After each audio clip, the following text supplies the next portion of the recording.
Hello, hello, hello. Yay! Hi! Hey everyone! Oh my god, the chat disappeared. I popped it out and now it's lost.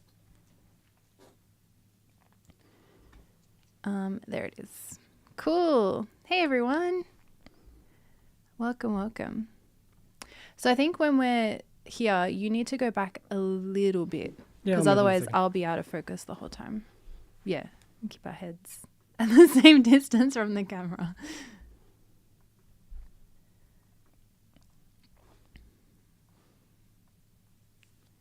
And I'm going to cover that up so I don't see so many of ourselves on the screen because it's too much. Why is it when I'm traveling? Oh no. Well, look, we said we want to live stream at least once a month for this whole year. Here And we look are. at us. Woo! Claps for us. So we did December. Now we're doing January. We're off to a good start. But yeah, I was saying like we should do at least one live stream per month. Like I want to do this live stream, which is kind of like a podcast live stream. We're going to have like random topics for each of these. And then I thought it would be fun to also do like maybe a photo critique or like a Instagram account critique or something like that as an extra thing. So let me know if you're interested in seeing that. But yeah, if you're watching right now, let me know in the chat where in the world you're from, what country you're from, because I always love seeing where everyone's from. We've got someone from Pakistan, someone who's traveling somewhere mysterious. I want to be traveling. But yeah, so basically the structure of this live stream podcast is we're going to be just doing a little catch up on personal random things that we've been doing that you can expect to come up, like videos that we're going to be making that you'll be watching soon. Then I've got the like the juice of the podcast. So it says in the title, this is the New Year checklist for photographers. So these are things that I think everyone should be doing to either wrap up your year or start your year off on a good foot. And then at the end, I thought we would do like a camera predictions or things that we want from cameras in 2025. But yeah, please feel free to ask us like any questions. We can we don't have to talk about these topics. Like we can just talk about random stuff. So yeah, cool. We've got people from Vegas, Detroit, Nigeria, Maldives. Is it Maldives or Maldives? I feel like in Australia we say Maldives, but I hear everyone saying Maldives. We'll find out in a second. Copenhagen. We're from Australia, Sydney, Australia, which I want to start off with like some personal updates. But yesterday, Sydney had one of the craziest storms that I've experienced in a long time in this city. It was so intense. nuts. Like, you know, you're in for a bad storm when you look outside and the sky was green. It was literally green. So yeah, if that explains the severity. But it was like thundering. It was pretty crazy. It was like right at like dusk. So we turned off all the lights and Dan sat on the couch. I laid down on the couch and we basically just watched it out the window, like rolling through. It was pretty fun. Yeah. We have Kung from Australia, New Zealand. Nice. I'm hoping we can go to New Zealand this year. Hopefully. Fingers crossed. And this is Dan, by the way. Last time you asked to introduce him. So this is Dan. So normally you see me in front of the camera, but this guy, he's behind the camera. So you take care of all the like filming, audio, big audio guy. Big audio guy.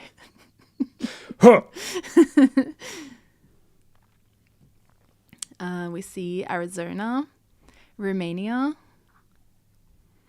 England. Good morning. Yeah, it's morning in Europe, right? I've been meaning, I wanted to check what Morning time in it Europe. is everywhere in the world without accidentally setting off an alarm. Okay, so it's 9 a.m. in Krakow, 5 p.m. in Tokyo. Cool. And like midnight, 3 a.m. in America. Ouch. Yeah, actually, so those people from Arizona and Detroit, you guys are staying up pretty late to watch this. Iran, Manila. Somalia, midnight in California. Yeah, it's super late. Okay, so yeah, we had that thunderstorm. And then the next thing I wanted to say is very, very soon we're going to be at Imaging USA, which is in Dallas, Texas. And I was so excited to go there. We're going to be going with Apity, which in case you don't know is the portrait editing app that I co-created with Skylum. So I'm going to be there at the floor of Imaging USA. And if you're there, please come and say hello. I'll have like photos. I'll show you how to edit photos. It's going to be a lot of fun. And then we are also going to do a little road trip through America, which I'm really excited for. I don't remember, when was the last time we went to the States? Was 2018. Was that with Kung to Yeah. Colorado? Yep. We went to Colorado in the autumn. It was magical. And then It was snowing. yeah. And then we drove to California. We went to San Francisco and of course had to stop by Yosemite because it's so beautiful. At work, but didn't want to miss your live. Oh no, please don't get in trouble. South Africa. So yeah, very excited. We're gonna go. It's basically gonna be like a deserty road trip. We're gonna go to It's all deserts. Arizona, New Mexico, and California. I think those are the 3 states. I think so. Yeah. I just booked airline tickets. Yeah. Very exciting. But yeah, we were going to spend a few days in LA after that, but I think we're going to skip that now because of the bushfires. I think there's a lot going on there. I feel very bad hearing about all that news. I've been watching Julia for a while. So nice to see you live today. Thank you. Thank you. Thank you. What lenses will you bring for your trip to Dallas? What are you going to bring? It depends on what cameras. Oh, what cameras then? Probably be A7S III and an A9 III and a Sigma 28 to 45. Nice. If you're bringing a 70 to 200. What about the 16 to 35? And a 16 to 35. So what's the difference? When will you use the Sigma and when would you use the GM? Because they're pretty similar focal lengths. Yeah, but it's not similar Vibes. So 28 to 45 for the bulk of things and 16 to 35 when running a gimbal for vlogging. Mm-hmm. Right? Yeah. I can vlog on a 16. It's great because I don't need to like stick my arms out super wide, which, you know, it's less powerful. So if you like hold your arm out like this, so it's like kind of resting against your body, 16 mils is still super wide. So it's great for vlogging. 28's a bit tricky, but not impossible because that's where you started vlogging anyways with the 28. Yeah, and then you go and watch those vlogs that I've uploaded on a 28 It's and it's just like your nose. literally a close-up crop of my face. You can't see where I am. Yeah, you know, it is what it is. My teacher at school would put on one of your photos for our class. Oh, videos. That's so cool. I wonder which one. Is it the one, the how to shoot in manual mode? I feel like it might be that one. Also, I would make sense. want to remake that video. It's been ages since we made that, and I feel like I could give better examples in a new video. So We have been meaning to redo that one. yeah, yes, that one. Yes, I guessed it. But yeah, keep an eye out for an updated version soon. So with our travels, okay, look, so we have been very lucky and grateful that we have been able to travel a lot in the last couple of years, but I am very behind with editing those videos. Oh, yeah. Oh my gosh. So like we've been to some incredible places. We've been to Madeira, Morocco, Iceland, Azores, and we filmed like all day, every day when we were in those places. We took heaps of photos. And yeah, I still haven't edited some of those vlogs. But we got a plan. Yeah, so this year what I want to do is when we travel somewhere, so I'm saying we're going to Imaging USA next month and we're going to do like a little road trip and stuff, and I'm basically giving myself like a 1 month turnaround time for the travel vlogs to make sure that we're not waiting years and years for me to upload them. So that's my plan. That's what I want to do. And at the same time, we're still going to be editing like the other travel vlogs and uploading them in between. But I just don't want like these vlogs to get backlogged anymore. So that's enough.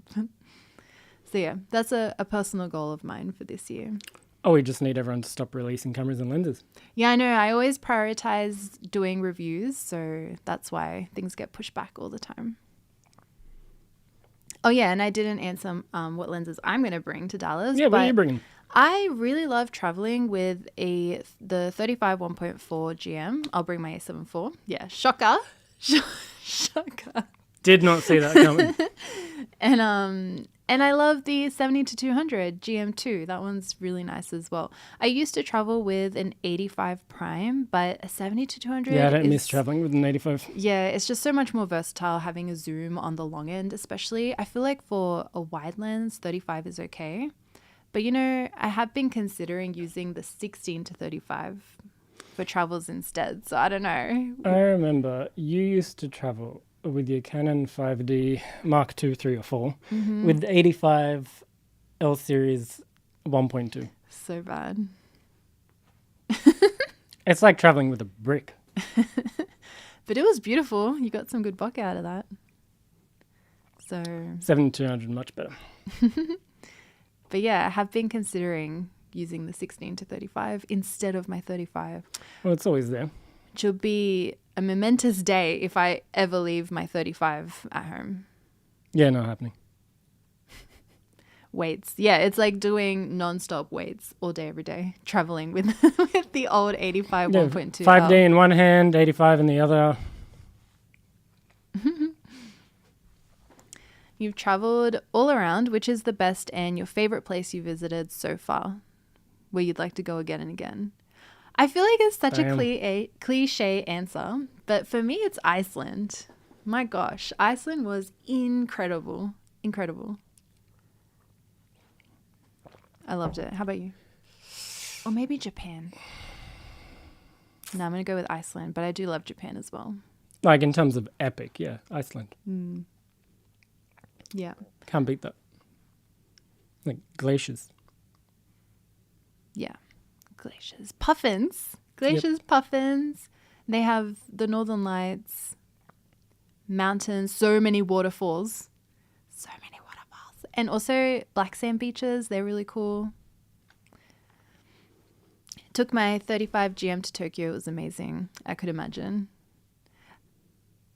When we were in Japan early last year, I was using the Lumix S5 II and the Lumix S9, and I had the 35 1.4 and 85 1.8, and I loved using that. That was really good. 35 was amazing, and 85 is really good for like it just makes the city look even more magical than it already does, because it like compresses all like the buildings and you see the power lines. Like it looks so beautiful.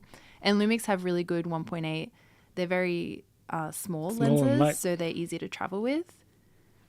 Have you ever thought about visiting India? Yes, I would love to. Love to. Yeah, I was thinking you'd say Japan. Iceland's great. Yeah, I feel like Japan is so versatile. Like you could go again and again and again and still not see everything. Nope. Like they've got like things from snowy mountains to like tropical beach islands. It's so cool. Not to mention the food. I feel like Japan, like all we do is eat. Eat so much food. However, I've not been to any of these places myself. Well, yeah, they're like my number 1 and 2, I think. So if you can, I definitely recommend it. Mm-hmm. Where are you from in Poland, Dan? I'm from Gdańsk. It's a very nice city. I love the old town. The buildings are really beautiful. And Poznan's actually one of our favorite places to shoot. Yeah, Poznan like has a really cool like old city. Well, square and lots of really nice like photography locations. I particularly love there's like a greenhouse there that I've shot at twice because it's so beautiful. I wish we had locations like that here at home. You know, I'd be shooting there like every week. And everyone would be like, okay, we've had enough of the greenhouse now. Yeah, I doubt it. I'm actually curious if all the construction work is finished in the old city. I forgot about that. We were so unlucky. Well, it was all right, but also not. When we went to Poznan, was it 2 years ago now? Yeah. The whole square was under construction. They had to grab all the cobblestones out one by one to do something. They were doing underground. drainage or plumbing or something. It's finished. Hey, We can go back. We can go back. Wasn't it? That was a while. Well, I remember asking people if they had an ETA and they're like, nope. So good to see it's finished. Mandalina's Creations. Hi, Lena. I'm from Cambodia. I would love to go to Cambodia. I would love that. I want to go everywhere. We should make like a list and like check it all off and go everywhere. I also want to go to the Philippines. I would love to do that. Okay, so I spoke a little bit about my goals for this year and things that I want to do. So the topic of this live stream is going to be like things that you should be doing as a photographer at the end or beginning of the year to get off on the right foot, basically, like with your business and things like that. So Australia is actually in the middle of wedding season at the moment because we are in the Southern Hemisphere, so it's summer. So this is something that I normally do like in my Christmas break when I get a few days off. But the rest of you Northern Hemispheres, Sure. yeah, I just made that up. You're Sounds all legit. in winter. So I feel like the beginning of the year is a good time to do this to, just get off with a fresh start and be ready to go for when your season starts and when you start doing more photography. Because, I think a lot of people have a bit of a quieter period. Maybe not fully quiet, but definitely quieter than the summer.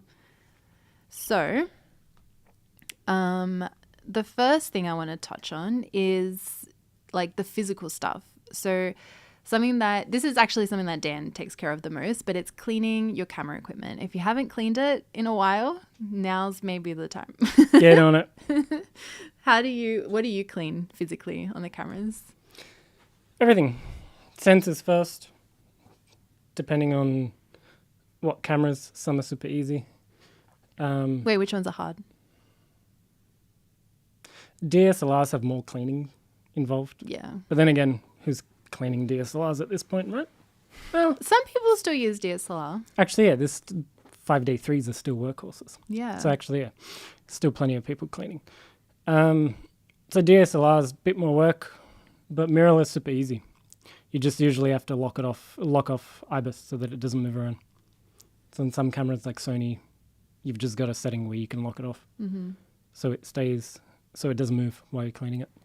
Others you have to either switch on, just leave on or switch to a different setting. But so clean sensors, clean lenses, front, back. Mm-hmm. Alcohol wipe everything, lenses depending on how grimy everything's gotten. Middle of summer, everything's grimy here. Yeah, it's every time. The last shoot we did, it was so hot. It was so hot. Man, we're all baked. We're all getting, when you get a bit loopy from the sun and from being out in the sun all day? Yeah, that was us. The whole team. Me and Lydia were saying that we were deteriorating. Yeah. And then we always joke around, like in the middle of winter, we're always like, oh, we miss shooting in summer when it's always warm and hot. And then summer comes around and we're all complaining anyway. Like, you just can't be happy. But yeah. So we've got clean camera equipment. I think this is also a great time. I don't know, maybe it's just me because of the amount of like reviews and cameras and things that we test out. But my memory cards, I've got a bunch of them and they always have stuff on them. So I find that the end of year or beginning of the year is the best time to format everything. I'm really paranoid when I format my memory cards, and it is my least favorite photography related activity. Like, if photos could just like download themselves and then back themselves up and then double check that they're backed up and format themselves magically, I would love that. You'd still be paranoid. Yeah, I would still be paranoid. Nothing would change. But yeah, I basically put in my memory cards one by one, check what's on them and confirm that I've downloaded, back them up, and then format everything so I can start off on a fresh note. That usually lasts one day. We get like something to review and boom, all the cards are full again. Yeah. Do you guys use like a lot of memory cards? Is that just a me thing? Is it a me problem? Well, I remember, so shooting Canon back in the day, memory cards weren't that big yet. So we would go through a lot of CF cards, and SD cards were still relatively small. We were using like 4 gigs, 8 gigs, Remember? 16. Okay, downloading I'm complaining about it, but downloading cards nowadays is so much faster than it used to be. Yeah, it used to take me half a day, roughly half a day post a wedding to download 200 gigs. Yeah. It was so weird. It was like a work day involved just downloading And cards backing up. because like that's how long it took. Like max backup speed at that point was still only like 100 megabytes per second. So even backing up was painful. Yeah. Now luckily we can download cards in like 10 minutes. So it's just like an extra thing you do throughout the day, not like a whole day task. Wild times. Pretty much sure better at this now. point we can wirelessly transfer files faster than we used to, Yes. than when we started. Yeah. We used to wirelessly transfer files more often than we do. I want to get back into that again because that was good. How so? Like, especially when we shoot stuff like at home. Oh, over Wi-Fi in the FTP server? Yeah. Yep. What's the best combo for wedding and event photography? 35 and 50 or 35 and 85? I personally really like 35-85 because if you're using primes, you want primes that are quite different in focal range, but also not too different. So like a 24 and a 135 would be really difficult to work with because it's just too wide, too If you're in zoomed a good spot for a 24, you are not in a good spot for a 135. Nah. Not even close. But a 35-85 works really well together. 35-50 is too similar for my liking. I feel like, I don't know. See, while with video, it's 2450 for me. Mm-hmm. That's like the 35-85 equivalent combo. Mm-hmm. And if I'm on a 24 and a 50 and you're on a 35 and 85, we're usually in a good spot where we're like side by side and don't get in each other's way. Yeah. Cool. Are you guys just going to talk to each other? Sorry.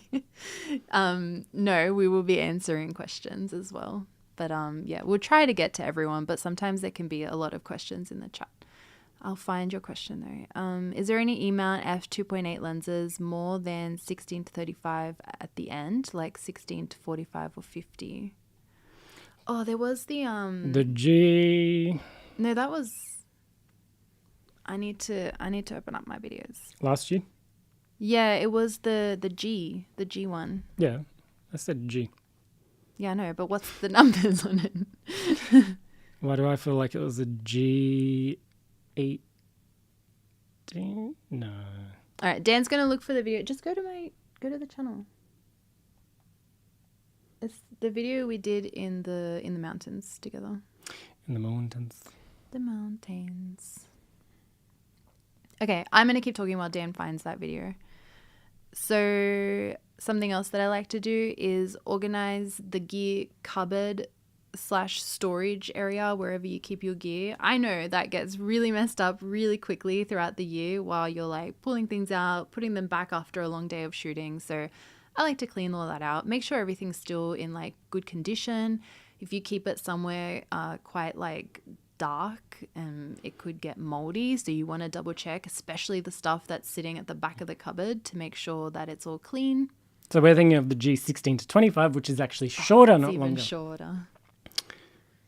But then that had the 24 to 50. 24 to 50. Yeah, that's a good one. It's not quite as wide, but it depends what you're needing it for. If it's like for photography or video, I think 24 is a good focal length to use.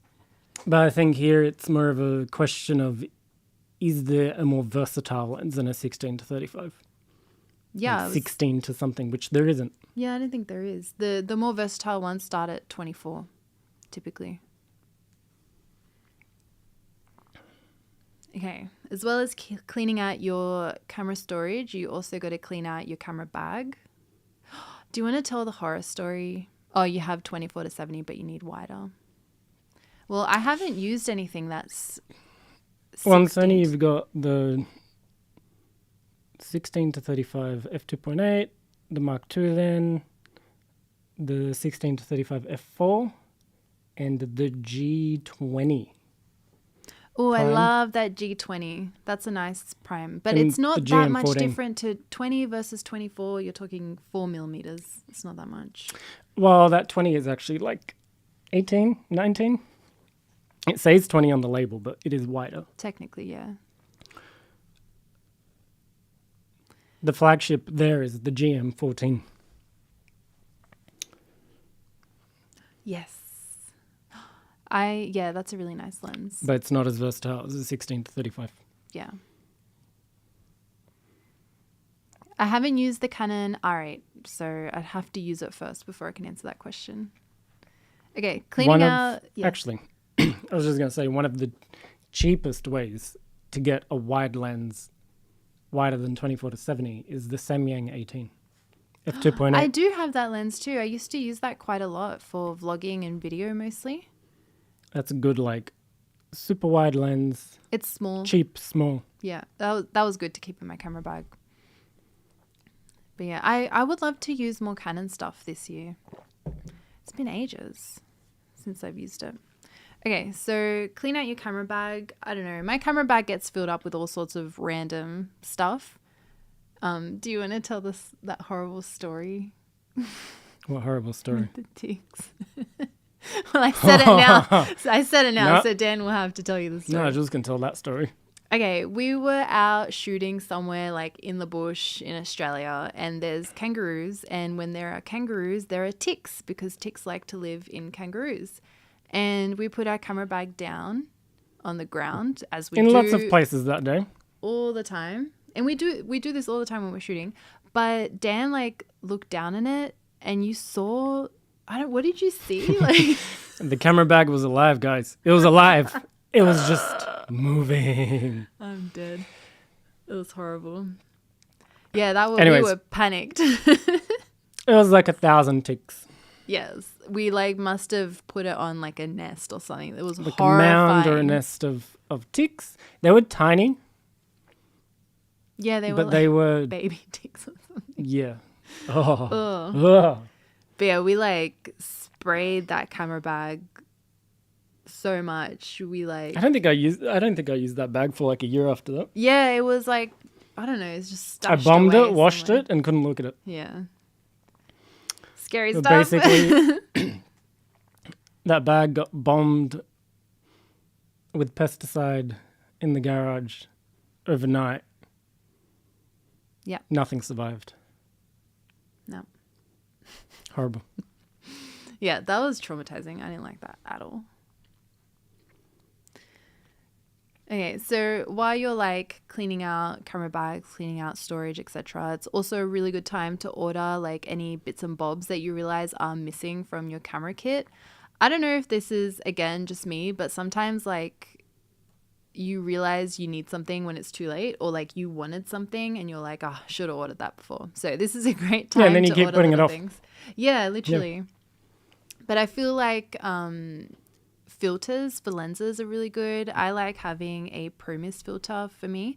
I use the half strength one because GM glass is really sharp and contrasty. So half strength is pretty strong, but it works well with these sharper lenses. Mm-hmm. So yeah, filters are good, or if you need any extra like lighting, things like that. Australia and dangerous animal stories. Do you have any of those famous drop bears there? Yeah, I don't know. We have so many animals, so many things that happen. To this day, I've not seen a koala in the wild. Yeah, Dan doesn't believe they exist. Until I see one. They don't exist. But no, I don't think we have any stories. Everything can kill you here, but it doesn't. We don't have stories until like you start thinking about it, and then random things like pop in your head, like the tick thing. Yeah, I guess. I remember once I was doing a couple's photo shoot at a waterfall, and as we got into the car, we all got into the same car and we were like driving off to another location, and we like pulled out of our spot and started driving, and there was like a massive brown snake on the floor, like right there. I was like, did we just walk past that and not realize? Yep. Which I think they're one of the most venomous snakes in Australia, by the way. Koalas are so adorable, but they're full of diseases. And also, yeah, they are very cute. But have you seen videos of koalas, like, what do they scream or something, like a dinosaur? Like, they look scary. They yell their heads off. So scary. Okay, so aside from like physical things to wrap up, I think the digital clutter that we live in nowadays is also something really important to take a look at when you're wrapping up your year or getting started. So I did this at the end of last year, but the number one thing I like doing is double checking all my backups and making sure like anything that I finished and delivered to a client is like freshly moved to my backups and removed from my like current editing hard drive. Because I don't know, I feel like towards the end of the year, like things just get crazier and crazier, at least in Australia because it's summer. And so we've got a lot going on. So it can be, I don't know, it feels good to like move all the stuff that you finish. Because sometimes like I'll finish and deliver and the thing is backed up, but I haven't removed it from my editing hard drive yet. Or there's still like bits and pieces that haven't been used or utilized. Yeah. And so it's good to go through and actually check what you need and what can be backed up in storage. Yeah. I also feel like sometimes little things can fall through the cracks. So while client work is backed up, it's never work like a tight stuff. ship. It's always it's personal the personal stuff that sometimes I forget to back up or I forget to even edit. Like, have you ever done that where you've like gone on a day trip and you've taken a bunch of photos, then you download them and you're like, oh, I'll edit them during the week. No, you won't. But then like weeks and weeks go by and like the folder is still there. So those are really good ones to wrap up and edit. Actually, I have a roll of film that I still need to finish shooting so we can develop. Yep. I shot We've got a bunch of rolls now to develop. Yeah, I shot like 2 rolls when we went to Noosa at the end of last year, which is in Queensland in Australia. It's nice and like tropical. We had our first holiday ever where we did nothing. It was great. And yeah, I shot 2.5 rolls of film and then I was like, oh, I'll just finish the other half when we get home. But I still haven't finished it. So I need to do that. And yeah, I developed my own film, which I was thinking of making some videos about, maybe like some short form videos. Could be interesting. Speaking of short form, have you guys heard about the TikTok ban? How do you feel about that? Do you use TikTok at all? Does it affect you? I mean, I'm Australian. We're Australian. Sorry, I do that at least once a live stream. Boom! I'm Australian, so like TikTok getting banned wouldn't directly affect me. Oh, hello. Oh, hello. Oh, hey. Did you see Evie running into the room? You can see she's the probably too fast. No, but you can see the door behind you a little bit. Here, microphone's this way. No. What do you have to say? Do Come on. you like Hang photography, Evie? Have you backed up your files today? Have you? No comment? I don't think you've backed up all your files today. We were like, we're pretty sure they're going to join in on the live stream because it's 7:30 p.m. for us. And she, especially Evie, doesn't like it when we work past like 6. Like she'll come here, she'll like walk on the desk, she'll sit like in between us and the screens, like she'll just be a menace until you stop. Which is a good thing. And I forgot what I was talking about. The best model. Yeah. She wasn't very cooperative. The last video that we were filming. The A12 review. She was just like, no, I don't want to run for you. A1 review. The Mark 1. Thank you for joining, Anil. Yeah, if you watch the A1 Mark 1 review video when we did the animal AF test, you'll see her like running through the grass. Like she was such a good sport. And then if you watch the A1-2 video, the two of them, her and Olive, were just like laying in the grass and they didn't want to move. I'm like, this is a sports camera, girls. They're like, we don't care. They did not earn their keep that week.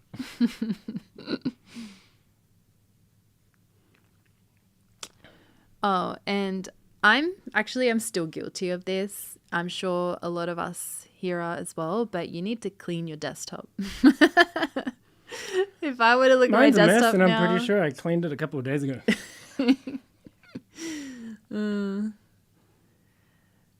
So yeah, desktop cleanup, that's a priority. And also your downloads folder. My downloads folder gets into like a mess. But downloads folder is easy to nuke. It is, yeah. It's not as important. Whereas It's desktop, never anything important. it's always like files in limbo. Like you kind of need them, you kind of don't. Yeah, and you're not sure if you're finished. Well, at least for me, desktop is sometimes like in a rush. I've got something that I don't like. For instance, a less important card that I want to use, so I'll dump those files onto desktop in a folder to deal with later. Mm-hmm. And then I don't deal with it later. Oh, she's shedding. Can you see that? If I put that in front of my face. Do you really want to be showing how much she's shedding? Oh, Harry. I brushed it she's today. so cute. You can just see her under there. That's adorable.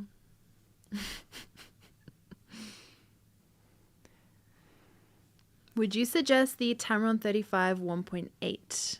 Ooh, it's been a while since I used that. I used that on the... Now I've got her fur like sticking to my face.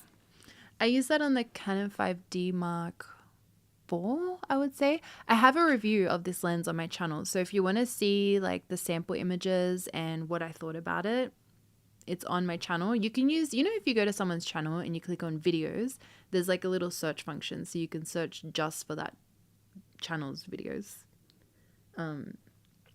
Yeah, from what I remember, it's a pretty good lens. It does miss focus here and there.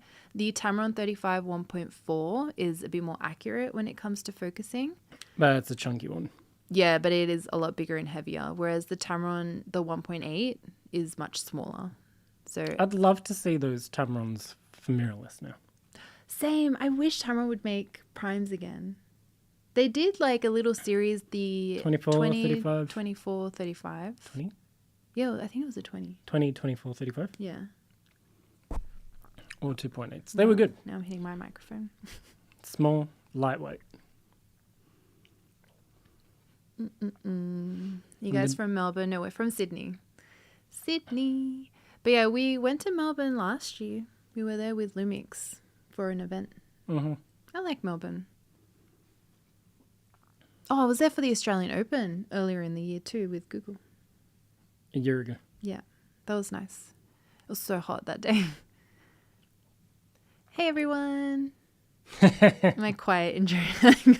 I got shy when I said that. Okay, Tamron 90mm for Sony. We couldn't review it. We were too busy. Yeah, I don't remember what happened. I think we were going on a trip or something, but yeah, we didn't get the chance to review it, unfortunately.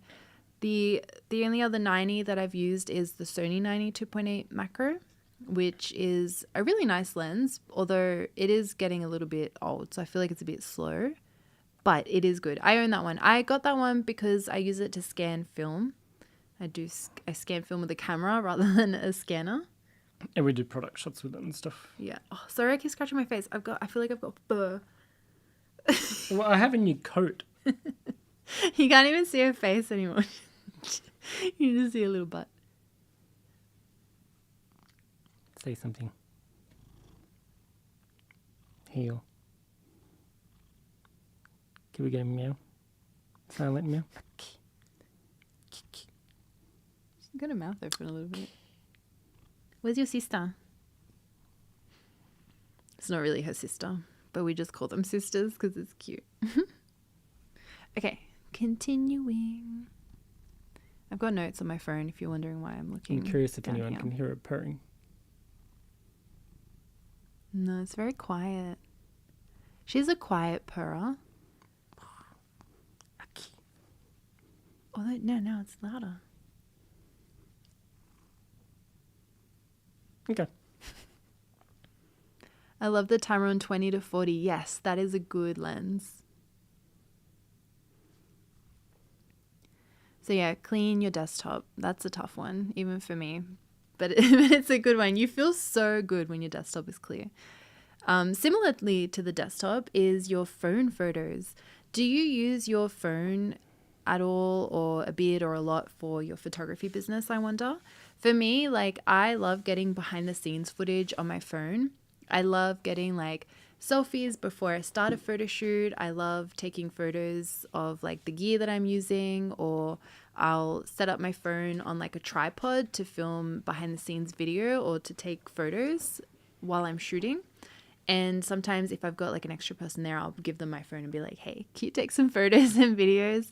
So usually in my YouTube videos, you'll see a girl with like a phone hanging around.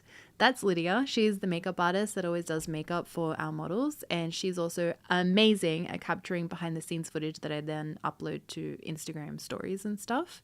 So for me, my phone gets very heavily used for my business. And I always have like so many photos on my phone. Your phone gets slaughtered. Yeah. So wait, if I go to... Oh, no, but I cleaned it up because... Okay, look, I'm going to put my money where my mouth is. Yeah. So I've got 5,000 photos in my camera roll right now, which might sound like a lot. Might sound like a lot, but that's What's actually... that, from the last few weeks? It's like, it's been cleaned up because that's what I did at the end of last year. And basically to clean it up, so at the moment, I use iCloud. So all my photos are uploaded. I've saved them. I've made them upload at the original quality to iCloud. So then I get on my computer, open up iCloud, and I download all the photos that I want to back up and delete off my phone. So that's how I do it now. But if you don't use iCloud, there is also a free app where you can connect your phone to your computer, and the app is called Image Capture, and there you can download... Yeah, for Mac. And then you can download all your photos and videos from your phone and then delete it. So that's a really good one to do. My phone photos like really overwhelms me sometimes. So yeah, let me know in the chat if you use your phone much like that as well. I'm curious. Yeah, I feel like if you don't, it's something you should think about doing, because I feel like clients love seeing that behind the scenes stuff. Like it shows that you're like a real person and gives them like a more like insider look into like what a photo shoot with you is like. And I think it's pretty good marketing to do. So low key little tip. Someone's asking, how do you sort your files? Ooh, which ones? And do you delete, ones? move them once you finish the work? So explain your... Okay, so I do have a whole video about this on YouTube. But basically General what I gist. do... Yeah. My favorite thing is the way I name my folders. So what I do is I name it with the date backwards. So right now it's 25/01 for January, 16 for the 16th. And then I put a little hyphen, and then I name like what the type of photo shoot is. So if it's a wedding, if it's a fashion shoot, if it's a portrait session, then another little hyphen and the client's name. And that's basically... I'll be honest, they're standard hyphens. What do you mean compared to They're what? not little hyphens. What did I say? You Did I said keep saying little hyphen? You keep saying they're little hyphens. They're just normal hyphens. They do not look any smaller than a standardized hyphen. Well, If you ever find a little hyphen, please send it to me. I'd like to see it. Well, I think the reason I say little hyphen is because you've tried to adopt this, and instead of putting cute hyphens, you put ugly underscores. No, but this is because... No, so I remember we had an issue with dots. No, I was doing... Okay, because I wanted to be aesthetic, and I said this in the video too, but I was using the long vertical dash. Ah, yeah. And then Dashes. I had problems when I was trying to access that through Windows, because I've also got a Windows PC. And all my folders are just gibberish on PC. So I was like, okay, lesson learned. And I changed them to little hyphens. Yeah. I'm going to keep calling them little hyphens. Little hyphens.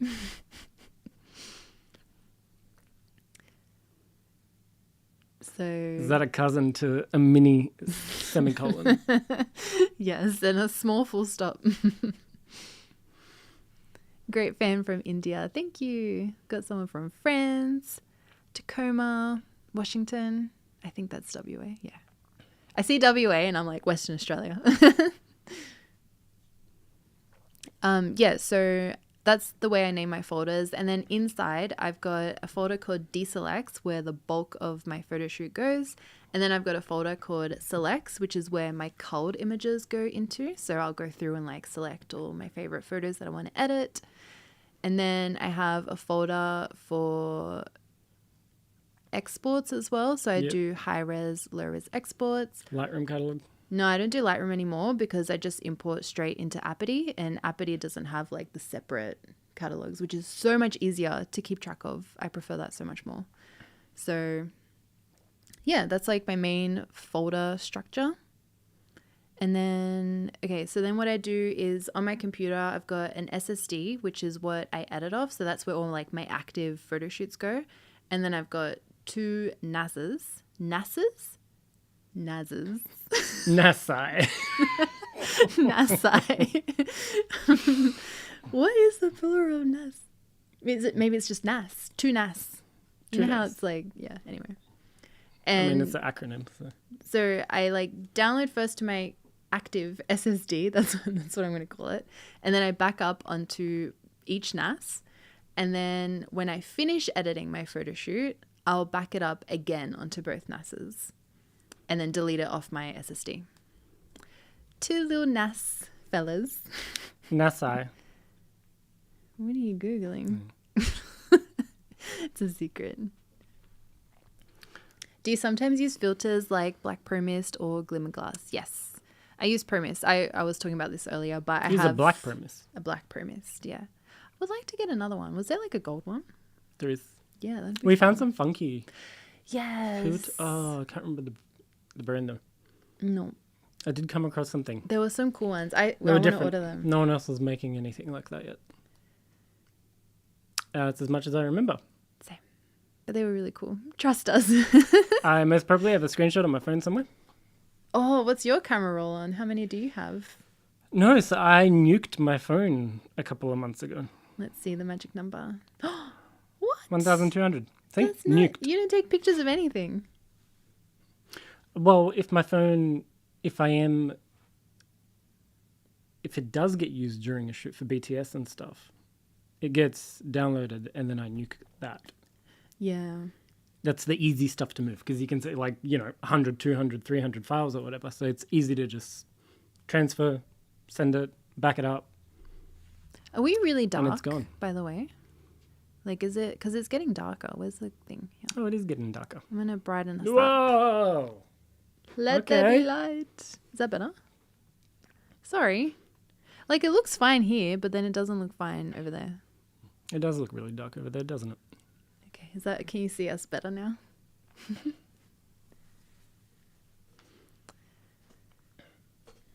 What was I saying? I think I finished. I think we did. Yeah, because then I said I'd delete it off my active SSD. Sorry, if I seem like an airhead sometimes, it's because there's so much going on when we're live streaming. I'm like monitoring this, reading the chat, Keeping an eye on checking everything. some other things, thinking about what I'm going to say next, and then like I just go mind blank. Oh yeah, speaking of your phone, you should also delete any apps you don't use anymore. And Dan, you're so guilty of not doing this. Yes. Your phone bothers me so much. And your phone bothers me because you delete every app, and every time I go to use something on your phone, the app is uninstalled, it's signed out, and it's absolute hell trying to get done what I was trying to get done. Dan's got like The best is 10 flights. pages of apps. You got to like scroll forever. Anytime we're at an airport, I'm like, do you have your ticket? Like, no. No.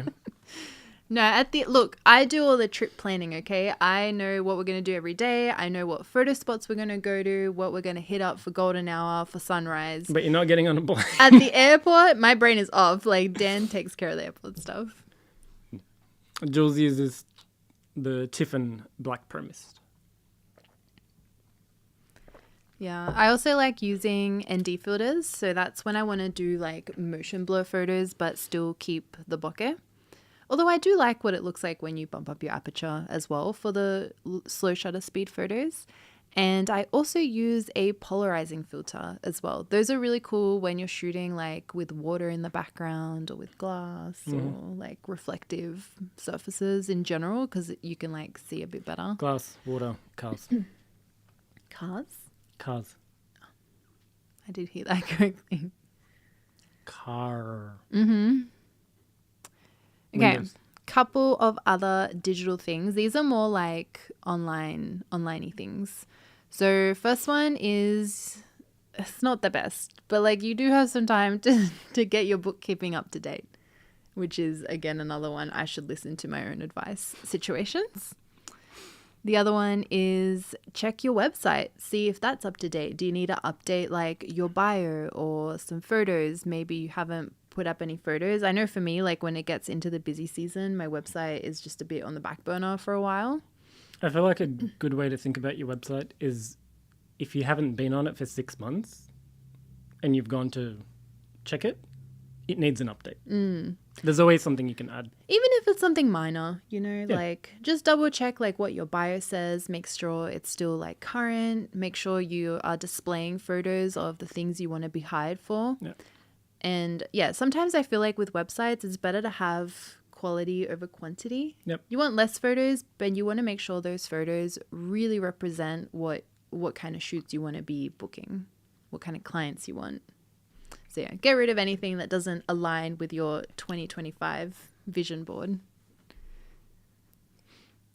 And the same goes with Instagram, actually. Website, Instagram, hand in hand. Yeah.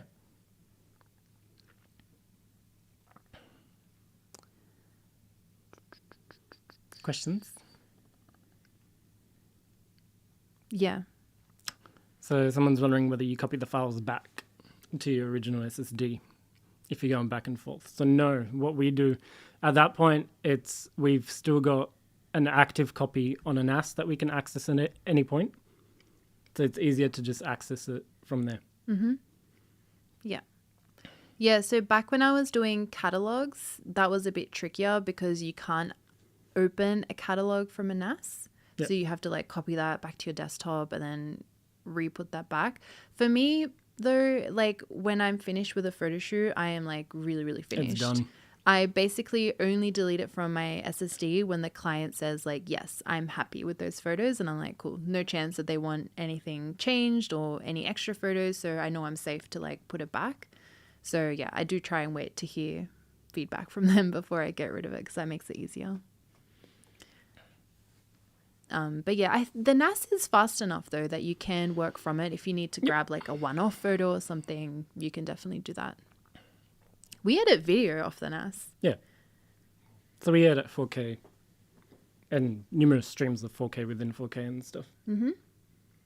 Yeah, It's all about how you have it set up and how you have it running.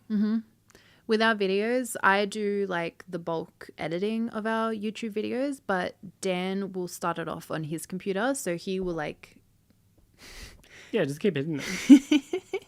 he will like import all the footage because I really don't like doing that.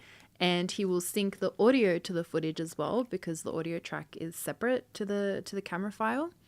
And then that's when I take over after that. So Yeah, it works so well from both our computers, accessing it over our network. Yeah, so I access the files that are on Jules's either hard drives or on the NAS from my end, get that ready, then transfer the Premiere file to your computer. You take over from there. We're back and forth it if we need to. Yeah. And then two more things, and then we can answer a few more questions. And this is it for the New Year's. Get ready for the New Year. You're just making everyone do work. We all just want to chill. Yeah, that's it. Two more things, and that's it. And then we I'm can here chill. to chill. Okay, next one is update your softwares because if When you're like did you last me, do it? if you're like me, it's always like remind me later, remind me tomorrow. Feel like Jules? I'll do it later. Well, now is later. And the second one is to update your camera firmware updates. Update your camera firmware updates. My brain is melting. Incorrect. And also your lens has firmware updates as well. Don't forget about your lenses. Rarely, but they do. But they happen. It does happen. Okay. I use the half strength black pro mist filter. Is it always natural light, or do you also use flashes outside? I 99% use natural light outdoors. I'm not the biggest fan of what like a big softbox and stuff looks like when you mix it in outdoors. Although I will say that I do like that look of like harsh on-camera flash, kind of like at golden hour. I think that looks so cool and beautiful. And for weddings, I also do a fun thing that my couples like absolutely love, which is at the end of the day, like I'll take them out somewhere like super dark, kind of creepy. With the snakes and the spiders. And I like setting up a backlight that kind of like flashes up into the sky and like lights up. Look, it like lights up all the bugs and like some of like the leaves and the trees and stuff, but it looks Mostly the so bugs. magical. And then I have another on-camera flash that's like it triggers the backlight, and then the on-camera flash just fills in just like the tiniest bit, so they're pretty silhouette-y, but you can see them a little bit. So that's where I like using flash outdoors like a lot. But yeah, otherwise I prefer flash indoors for me personally. But you know, never say never. Maybe I'll like explore that a bit more this year. You never know. I have been thinking about it. I'm not gonna lie. We'll see. I feel like you were using lights a bit more outdoors last year than you normally do. Yeah, true. Oh, actually, yeah, I did have the new small rig lights that I was using. They were really nice. Yeah, and continuous lights we've been using a lot. Yeah, continuous lights are good. I feel like continuous lights are like easier to blend in with natural light, whereas strobes look very like you can tell lights are being used. Whereas continuous lights, sometimes like you got to really look at the picture and be like, wait a minute, I think a light was used here. Mm-hmm. What's the next question? Forgot to answer this before. Someone's asking, does the wet sensor cleaning swabs leave any residue on the sensor? I find that some sensors are worse than others. So some sensors are super easy to clean, doesn't matter how much of the liquid you use on a swab, whether it's 1, 2, or 3 or 4 drops, it just doesn't leave anything. And then some sensors, and I feel like the A7S III is notoriously bad. It looks like it leaves residue, or it looks like it smears, and you've got to go over it a few times. So what I do with that is I'll just go over it again, but with less liquid. So like 1 drop only, go over it again, back. Every time a new swab, by the way. So swab left to right, right to left, chuck it out. Don't use the same swab over and over again. And so you'll go through a few swabs for one sensor to get it clean. A7 IV, easier. They're the two cameras I clean the most, so I remember from those. But yeah, some sensors are just more of a pain to clean. They will smear. Thank you for cleaning my cameras. I'm so spoiled. Someone said, thank you for the 2 of you. Ever since I started photography and videography in 2016, your channel is my go-to place if I want to learn something. Now I'm a wedding photographer and videographer in PH. Hey, cool. That's awesome. That's really awesome. Good work. And have you used K&F filters before? Trying to think. I have seen their marketing as well. Wait, I'm going to open it up. I haven't used K&F. I feel like we might have some. Not many. Would you be I feel interested? like probably from odd sizes or something that I needed. Yeah. On the quick. Oh, I remember when we were in Japan and I didn't have the exact size for that Sigma 24. Mm-hmm. It's like 50 something. It's like I always travel with and always have in my bag step up rings from like the smallest to the largest size just in case. Mm-hmm. But we bought that lens and because it's small we wanted to keep it compact. And so we wanted a smaller ND filter. I think the smallest we had was 67s with us. Was it K&F? No, and so I remember the only ones the only good higher end filters that we could find were K&Fs, but we ended up sticking with the BH that we had with the BWs that we had with us. Oh, so we didn't get to use them. Okay. I think I would like to make more videos about filters. I don't know if we could necessarily make YouTube videos because like 10 minutes about a filter is a bit difficult. It's a bit much. But like maybe on Reels or TikTok, if it sticks around, like we could make some filter videos because we have so many filters. Like it's ridiculous. So that could be something we can do. I have a never-ending ND filter collection. Yeah. Well, you need some KNF because it's missing. MIA. Indeed.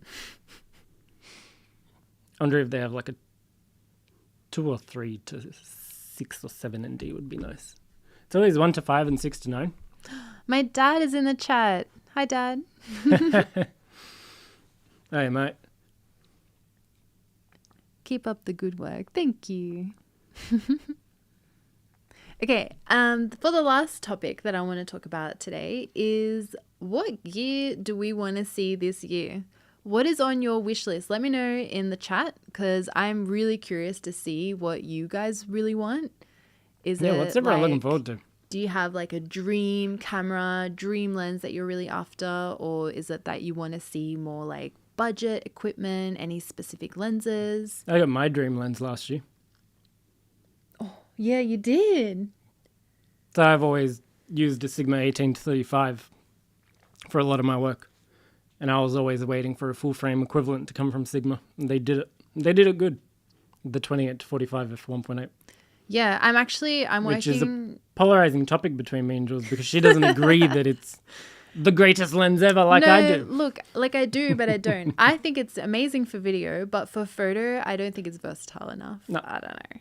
But I'm working on a video where I compare the Sigma 28-45 f1.8 versus the Sony 28-70 f2 because I feel like they're both quite similar zoom lenses. They have fast apertures, they're an interesting focal range, and I feel like they can both be very popular for portrait and wedding photographers who want a zoom lens for that versatility, but you want to keep the aperture fast so you can still get that bokeh, that shallow depth of field, dreamy look, and potentially work with it in low light as well. So I have a comparison video that I'm hoping I'll upload in like 2 weeks.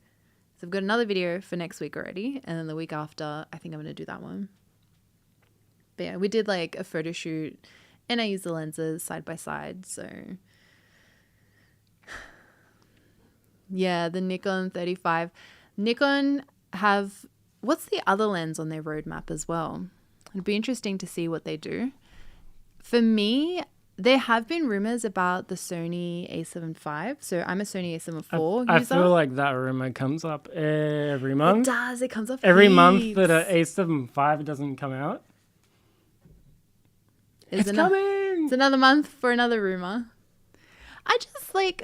It's been coming for a year now. Maybe my imagination's not big enough, but like what are they going to add into the A7 IV that would make it enticing enough for us A7 IV users to upgrade to? The screen? I'm not going to upgrade a camera because of a screen. You know what I mean? Like, yes, the A7 IV has to have the flip and tilt screen. It has to. But that's not a good enough reason to go out and like buy a new camera. You know what I mean? Like, would you buy a new camera just for like the updated screen? I feel like, okay. But I mean, if it's ergonomically like not working for you. Nah, but it's working fine. Yeah, but for some people it's not. So like A7 III users, for instance, having the tilt screen on the back and then swapping to the flippy screen of the A7 IV, like that was a big change. Yeah. It was a big change for you as well. Yeah, it was. I'm still not fully integrated with it. But again, like it works good enough that I wouldn't buy an A7 IV just to have the flip and tilt screen. It needs some other stuff. So for me, like I feel like it should have the same sensor. I feel like the 33 megapixel sensor of the A7 IV is good. You like 33. I really like it. It would be nice if we can get the newer autofocus, like the one that they released with the A7R V. And I would like to see better IBIS as well because I feel like it's not quite there for video. Yeah, the A9 III took that out of the park. Yeah. I feel like for video, the biggest thing they could do is include 4K 60p video with no crop. I really think Yeah. they should do that. Because But will they? Nikon did that with the Z6 III, which was Yep. like a curveball. So I think they need to do that. Yeah, the Z6 III just gave everything. Mm-hmm. It's like, here, do you want 50 or 60p? Do you want 120? Do you want 4K? They're like, yes, Do you have it want all. ProRes? Do you want ProRes RAW? Do you want Nikon RAW? So like having 2 different video RAW formats in one camera. Insane. Yeah. And then plus H.265, H.264, and even more lower res stuff. Like, it's insane. It's just basically anything and everything all in one camera. Yeah. I would like to see ProRes everywhere. Everyone take on more ProRes. Yeah, I like it's a that good option Lumix to have. and Nikon are doing it. Well, okay, so if we want the A7 IV to have 4K 60p no crop, I does don't that care what mean they say. are they I want that. Does that mean the A7S IV line is just not happening? The A7S IV is not happening? Do you reckon? Look, I think an A7S4 should come out before so A7S3 and the FX3 are the same camera, right? Just missing a viewfinder. In my opinion, there should be an A7S4 with a viewfinder. Mm-hmm. I want that camera with a viewfinder, not without. Yeah. Like, I own 2 A7S3s. I don't own a FX3 because it does not have a viewfinder. Mm-hmm. You want, at least for me, I want the option to be able to... if you're doing professional work, I think a viewfinder is essential. Like when we shoot weddings, sometimes like it is so bright. Like ceremonies, the weddings that we capture are usually outdoors and they're in the middle of the day. So like during the harshest light of the day. So you need a viewfinder. Otherwise you literally can't see what you're shooting on the LCD. Now, if you're doing like a commercial job and you're on you're running a bigger production, sure, you've got monitors, you've got a camera rigged up, no worries, you can see. At a wedding, I'm not putting a 5 or a 7-inch screen on a camera to intimidate who I'm shooting. Yeah. I want rig to be as little as possible, and that's where like an A7S III with the viewfinder in the middle of the day, I can still get shots. Yeah. Yeah, actually, you make a good point. I think Sony should start to implement stack sensor more in the A7 series because using electronic shutter is really important sometimes. I agree. Mm-hmm. I think... Especially in weddings. Yeah, that's what made Weddings, me say documentary, that. street photography. Yeah, because you're Sport. photographing people who have never been in front of a camera before, and there are some situations in weddings where it's really quiet and like your shutter just sounds like the loudest thing going off, and it can DSLR days. can like take people off guard a little bit. So like getting ready in the morning, I feel like shooting electronic would be really handy for that silent shooting. If you've got a very quiet ceremony, especially like in a church or something, that would be really good. So yeah, that'd be nice. I love being able to shoot on the A9 III. But that's not even electronic. No. No shutter required. You did not specify whether autofocus was fast or how fast it was in comparison to the Sigma 35 f1.4 versus the Tamron 35 1.8. Yeah, because I never used them side by side. It's difficult to say because it depends on, like, sometimes, especially with DSLR, like the lighting on the day can make a difference in the way the autofocus speed is. But I would say the Sigma 35 1.4 had a slightly higher in-focus ratio than the Tamron 1.8.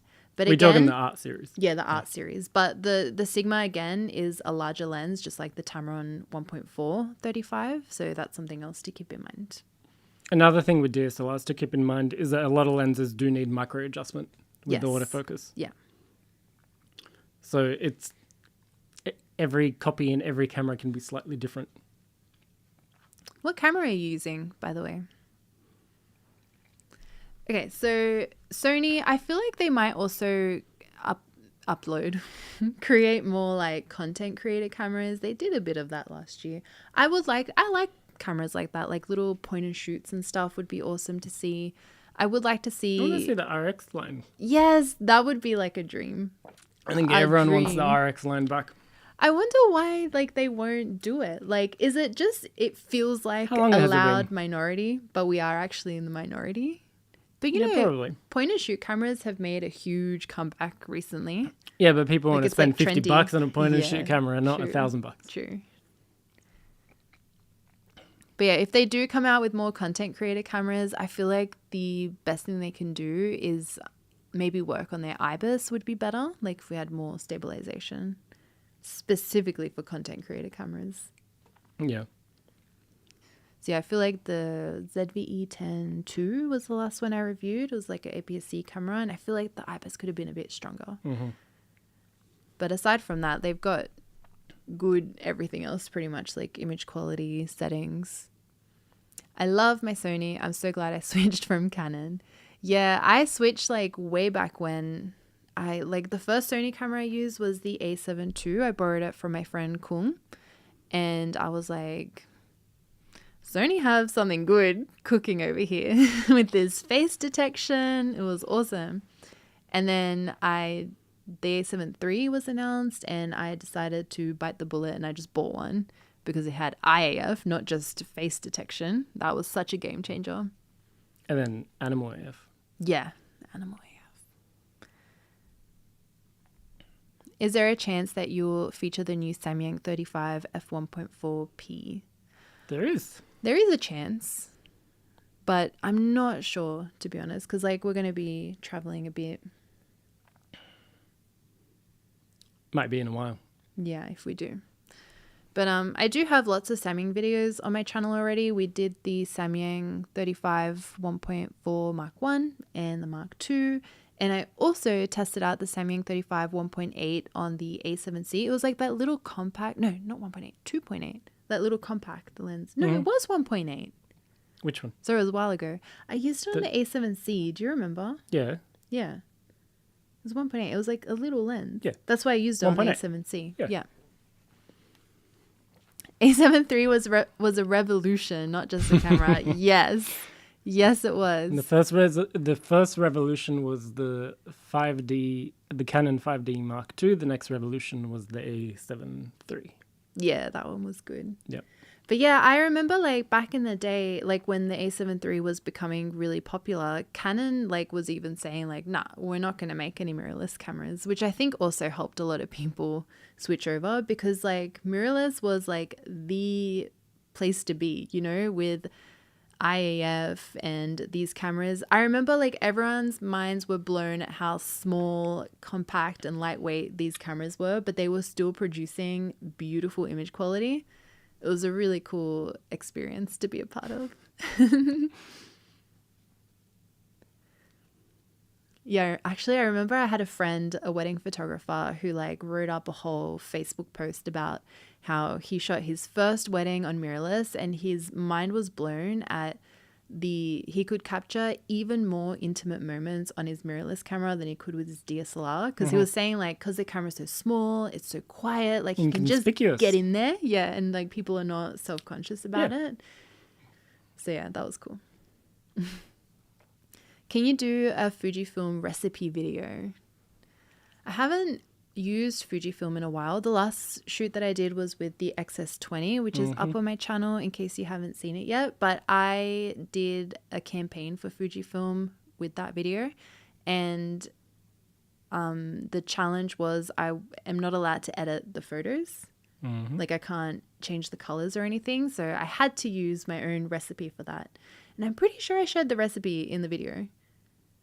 But yeah, at the time, because like when you get a camera pre-release, you don't have access to the RAW files because editing softwares haven't created that yet. So I only had the JPEGs. So I basically shot the JPEGs plain. And then when I was ready to edit the photos, I like plugged the camera into the computer and used the film simulations there, which is like the same as using it in the camera, but it's a bit safer, like just in case I didn't like what I did. We also download and back up the original files. But Oh, yeah. But, yeah, I mean, that goes without saying. Safety first. I'm on the budget side, Nikon D750. Oh, okay, cool. Well, yeah, all the testing that I did, though, was on the Canon 5D series. I know like DSLRs are a bit more finicky, I think, than mirrorless. So I wonder if there's any reviews for you where they were used on a D750 as well. Surely someone's done it. Okay, enough about Sony. Do we have any Lumix users in the chat? Because there is one thing and one thing I'm right only here. I want to see from Lumix. And that is I want to see like a series of super pro lenses. I want to see f1.2 or f1.4 primes. That's like the number one thing I want to see from Lumix. I have to agree. I've been like, I think in almost every review, I'm like, when are we going to get 1.4? I want to see, same thing. 1.4s in like the 20, 24, 35 focal lengths. Mm-hmm. And I want to see 1.2s in the 50s, 85s. Yes, same. Not to say like their 1.8 series is great. And Yeah, I the also, I love the size and weight of those lenses and the quality you get from them is great. But yeah, I think they need a more pro line of lenses where like the size and weight isn't something that holds them back. Like just make something a bit bigger, but I want to see like, top end stuff. Their 1.8 series, in my opinion, is the best 1.8 series lenses of any manufacturer. Like, and especially like the 18, the 24, the 35, they're The so 18, good. the 18 is The 18, a vibe. I love there's- that lens. And they're all the same size. They're all small, lightweight f1.8s. Ignore size. Just make us some 1.4 or 1.2 lenses now. Give me the bucket. I want more bucket. Oh, what was your Lumix question, Kyle? I missed it. Sorry. Oh, here. Advice for a newbie trying to do product shots at home for my business. Is my Lumix G9 okay, or do I need to upgrade? Honestly, I think when it I think comes it's to fine. product shots, the most important thing you can focus on is your lighting and like your competition, your your composition. I don't think like as long as you're able to kind of like create the shots that you want like compositionally wise, then I don't think you need to think about getting a new camera. I don't know. And like a G9, like that's Micro Four Thirds, 4K, 5060p from recollection. Yeah. It's more than enough camera. Yeah. I'm a big believer in technique over technical, for sure. I should probably make more videos like that. You can shoot anything on any camera as long as you can get enough light in there. That's usually... literally the light is the most important thing. Composition second. And like with Micro Four Thirds, you'll simply need a bit more light than you need compared to with full frame. Yeah. But if you get the light good and you get enough of it, you can do it on any camera. You can do it on an iPhone. Get the light good. Get the light good. I need that on a Wise shirt. words. Light good. Okay. And yeah, so Lumix lenses, simple. The next one I think is tricky, I don't know, is Nikon. What do we want from Nikon? What are we expecting from Nikon? I feel like, I don't know, they kind of blew it out of the park last year. I know what I want to see from Nikon. Okay, go.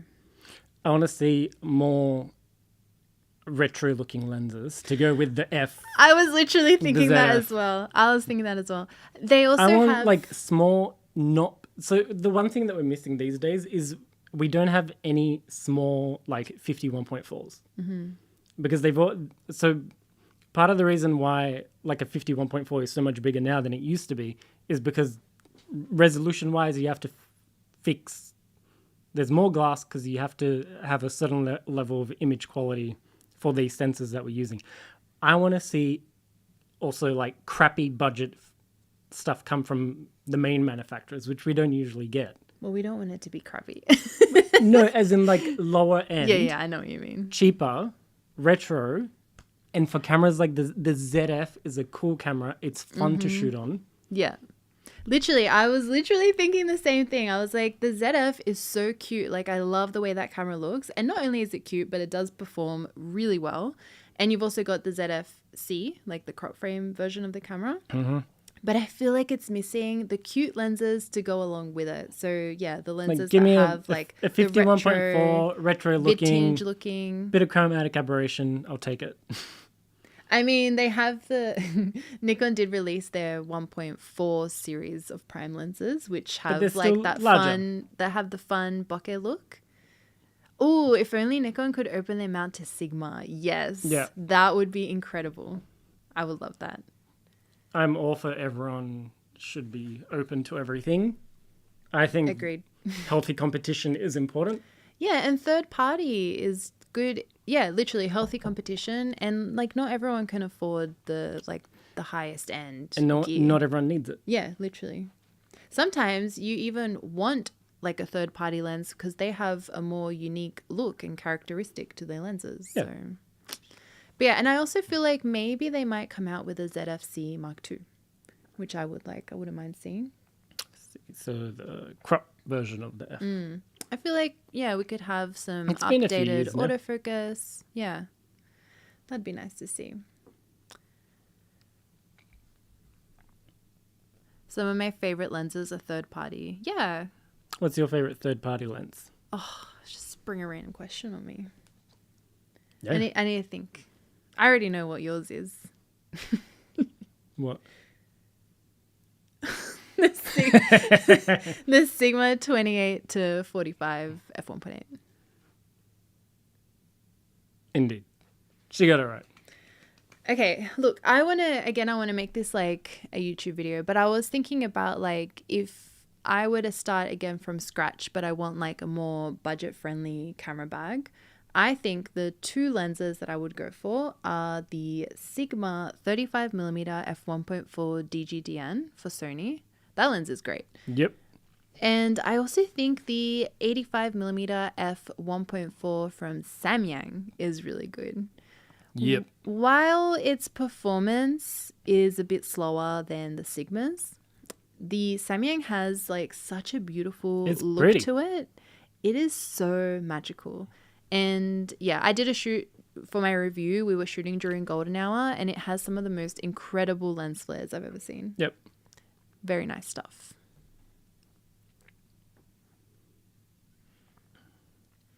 Do you also use Nikon gear on a day-to-day basis besides your Sony?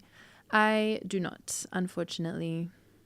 I would like to get a Too Nikon many cameras film to camera. use everything on a daily basis. Yeah. It's interesting to know, like, so when it comes to YouTube stuff, I actually use my own camera the least out of everything. So I feel like we've always got like lenses and camera bodies and stuff to review that the A7 IV doesn't even get used that much. Like I use that pretty much only for my client work. Mm-hmm. And then on YouTube, I use like everything. So I've been using the Z8 a lot. I really like that Nikon camera. It's great. Feel like it's good to like test lenses with because you've got like the best performance, but I also really like the resolution of the files because you can really zoom in and take a nice look at the pixels. Do some pixel beeping. Some good 40 megapixels. Mm-hmm. All right, just letting you know, we're going to wrap up the stream soon. So if you have any final questions or anything, Throw them at us. let us know. But yeah, the next video, I'm going to upload a new video next week and it's going to be all about what's in my portrait photography camera bag. So I hope you're excited to watch that. And then, yeah, we're going to do the Sony vs Sigma zoom as well. And then a couple of other things. But yeah, today we were like filming videos today because we're traveling. I like to be ahead a bit on my videos. So while we're away, I'll still have videos uploaded for you to watch. So yeah, we recorded a couple of things today and then I'll be like editing that over the next week. Do you ever sell your old gear to subscribers? Not specifically, maybe if it's by chance. But yeah, we definitely do sell some of our old gear that we don't need anymore. Mm-hmm. But I just like post about it like on social media so people can get in touch if they want to buy it. But yeah, I normally sell stuff though, like in real life. I feel funny about shipping off camera equipment. I don't know what that is, but We also don't go through as much gear as it may seem because we don't actually keep anything. yeah, that could be actually a bit of a misconception. Yeah. But yeah, when it comes to reviewing gear, like it's all on loan. So we borrow the camera bodies and the lenses and then we give it back. Like we don't keep everything that we review. I feel like that would be so ridiculous if we did. It also wouldn't be a review. Yeah, true. Can you test the 300 2.8 GM lens for portraits? Oh, that would be so cool. I would love that. So we've got 2 videos that still haven't been done, and that's we haven't. So we've got Jules has used the 300 2.8, but not for portraits directly. I was using it for sports when I did the A9 III review. So the A9, it's in the A9 III review, and then so we're missing. Oops, no, I did it. We're missing a portrait shoot for that. We're also missing the 600 f4. Yeah. I had that on loan for a while. That is a beast of a lens. It's like this big, super heavy. But yeah, I would have loved to have done portraits with it. But this was during the lockdowns we had in like 2020. So I couldn't. You're just shooting the moon with it every day. Yeah, I got some good moon portraits at least. Totally out of left field. Can we get Julia's skincare routine? Thank you. I just moisturize a lot. I do like moisturize hyaluronic acid, moisturizer, and then I seal it in with like a lipid moisturizer. And then I like using salicylic acid as well as my exfoliator like every 4 days. And that's it. I keep it really simple. If you have any Leica lenses you want to get rid of cheap, I'm your guy. We have no Leica lenses. Literally, Cam, Cam Mackey, he's also on YouTube. He does like really cool portrait stuff and video. But he's been using Leica recently and he was trying to egg me on to get one. The thing is, like, for my, like, everyday camera and shooting for fun, I like shooting on film. Like, I've got heaps of point and shoot 35mm film cameras, and they bring me so much joy. So, I don't know. It's, again, that thing of, like, there's too many cameras in our life and not enough, like, things to capture it with. So, you got to draw a line somewhere. Yeah.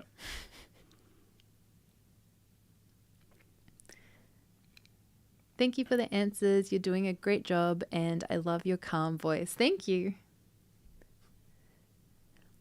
Yeah, I feel like the nighttime streams were a bit more calm. I'm more of like a morning, daytime person, so I'm definitely a bit more like... I'm a bit more chill. I bought some... Yeah, we were filming videos today and then we went to the grocery store and then we came here to do the live stream. But I bought vanilla chai tea. And as soon as we're finished with the live stream, I'm gonna go make some because I'm dying to try it out. All right, we're gonna finish it off with this last question, which is, what's the simplest and budget gear to start photography in 2025? And wish you a happy new year. Thank you. I can answer this one. Happy new year to you too. What? Your phone. That is so true. Literally, if you like... And if you think your phone's not good enough, it's probably the app that you're using. Oh, true that. That's a good tip. I like that. But yeah, I always tell people, like, if you don't have money for a camera and you just want to, like, start trying out photography and, like, seeing if you're good at it or seeing if you like it, then your phone is such a great option. I actually think doing photography on a phone and learning on a phone is better than learning on a camera.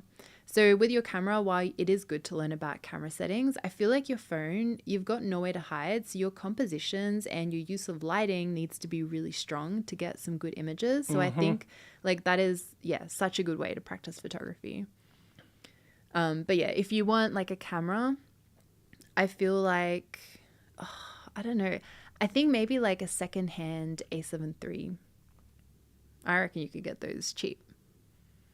And then a 35, surely.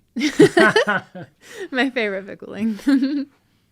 A 35 or a 50. Yeah. Yeah, Sony have the 50 1.8, which I did a portrait shoot on, and it's surprisingly a good lens. Otherwise, yeah, Sigma lenses are great as well, like the DG-DN series. Yep. Or DSLRs, the art series. Yeah. We'd appreciate if you could review more old lenses for modern cameras.